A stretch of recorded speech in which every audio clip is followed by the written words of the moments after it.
So when you start thinking about everything being about energy flowing, and you especially think about your physical apparatus being a vessel that flows energy, and you realize that your thoughts are what really matter, because your thoughts are the gateways to whether the energy is being allowed to flow in the direction of your desires. You see, as you came into this physical body and you continue to evolve, this vortex where your inner being is calling you forward all the time. Your inner being is attracting by law of attraction. We know this is a little out there, but hear us, it really is an explanation about how the universe works. Law of attraction is calling all, gathering all, attracting all cooperative components. And since you are the creator of all of this, you are the most logical component to be considered, to be wanted, to be cooperative. You cannot ever separate from the you that you have created. Does that make sense to you? And if you're not going with the flow of the you that you've created, then you're causing a tension that first starts out as negative emotion. If you keep it up, it gets stronger. If you keep keeping it up, eventually it leads to physical discomfort. So here's what we would do if we were in your physical body with you and feeling the physical discomfort. We would say to ourselves, this means help's on the way. Because what it means is source is calling and you're just not going. If you could relax into it, give into the pain rather than resisting it, rather than thinking that it means something's wrong, instead say it's an indicator that's helping me, and if I can just relax into it. For example, let's say that there are 10 thoughts that you might be thinking about, 10 important subjects in your life, and half of them feel pretty satisfying when you think about them, and the other half don't. Well, with a little bit of meditation, you'll find it easier and easier to approach the subjects that feel most satisfying. It's sort of like when you sit in front of your television, you know the programs that please you and you know the ones that don't, and you don't have a lot of difficulty making the choices in that. So relative to your physical body, if you could think about how your inner being has summoned all cooperative components and is actually calling the consciousness of your cells into well-being. And if your inner being were not, by your request, calling the consciousness of your cells, are we too far out for you? You accept your cells have consciousness? Calling the consciousness of your cells into their new becoming. If that weren't happening, you'd feel no pain. So two things would stop the pain. If you weren't asking for improvement, which is your inner being calling it, or if you weren't resisting the improvement that is being called for. So that's why we say, if you can relax into it, see it as a good sign. Oh, this means help's on the way. This means my cells are awake and alert and moving toward. This is not a bad thing. This is a good thing. So that you're not tensing against it and wishing it would go away. You're actually relaxing into it and just letting it be. We're not asking you to get rid of negative emotion. We're just asking you to think thoughts where negative emotion doesn't apply. We're just asking you to change the direction of your thought, and we know the negative emotion will go away. And we're just asking you to change the direction of your thought, and we know the pain will go away. This is law of attraction, universe. It's law of inclusion. There's no law of exclusion. So you can't push anything away. So when you think about the things you don't want and you try to push them away, they don't go away, they just get bigger. So now we want to say to you, it's not your thoughts about your body that are the reason for your pain. It's your thoughts about things that you're worried about.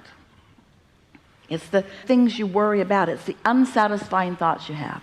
And most of them, you would be shocked to realize how really insignificant in the scope of your life they really are. People make mountains out of molehills. You make big deals out of things that aren't big deals. And part of it is because you've been trained to find a problem and solve it. But when you find a problem, you make it bigger. And you've already long ago put the solution into the vortex, and source energy has already solved the problem. But the vibration of the solution and the vibration of the problem are two different frequencies.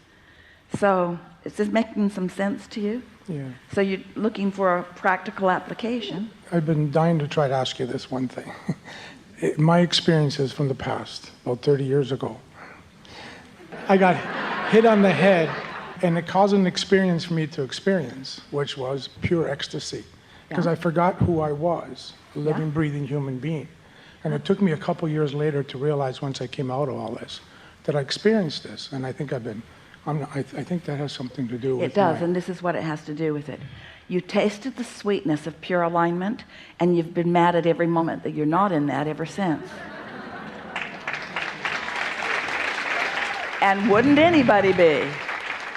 Wouldn't anybody be? And then blaming yourself. Can somebody just hit me over the head again? How can I get back to that? But this is what we're talking about here today.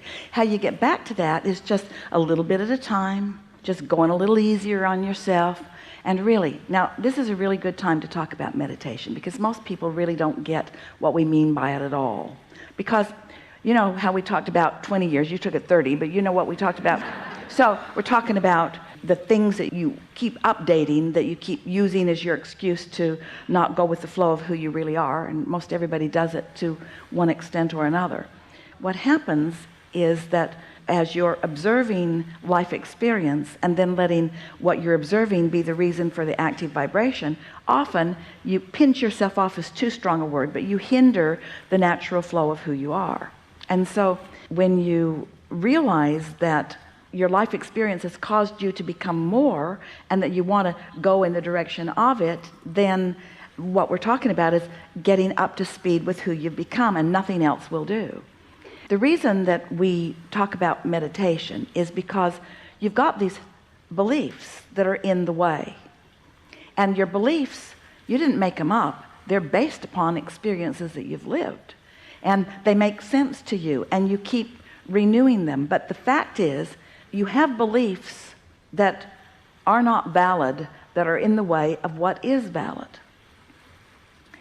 And it's not the easiest thing in the world to sort that out, because there are what you call in your legal terms, there's evidence or circumstantial evidence, or there's peer group pressure, or there's historical data. In other words, there are all kinds of things that don't have anything to do with you that you tend to believe that just are not important or necessary. So what we've noticed is we've been playing with you all for a very long time, longer than you know. What we've noticed is that while we can help you bridge those beliefs, in fact, that's some of what the processes of the past life regression and things are about, is people trying to help you bridge beliefs or find a new way of looking at things. But what we've noticed is that for the most part, when you give your attention to anything, it just causes that belief to dig in a little more. For example, have you ever had the experience where you have a friend or an acquaintance, and you have opposing opinions about something, and both of you visit with each other with the desire and intention of changing the other one's mind and getting them to see your point of view?